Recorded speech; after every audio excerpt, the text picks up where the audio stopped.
नमस्कार मित्रांनो, माझे नाव तनु सुनील धोत्रे.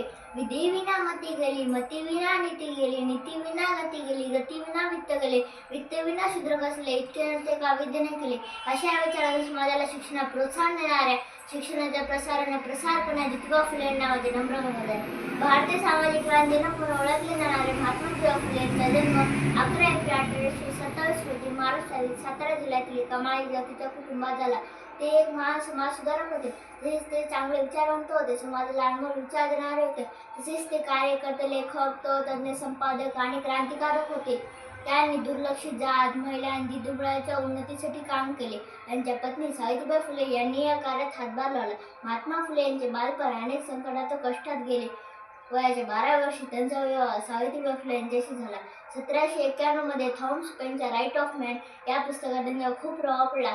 सामाजिक उत्साह कार्य करत ज्योतिबांनी आपल्या अनुयायांसह 28 सप्टेंबर 1873 रोजी सत्यशोधक समाज या नावाची संघटना स्थापन केली. महिलांसाठी शाळेची स्थापना केली. महात्मा ज्योतिबा फुले यांनी समाजासाठी अनेक मोलाचे काम केले. अशा महान व्यक्तीला माझे कोटी कोटी प्रणाम. जय ज्योती, जय क्रांती.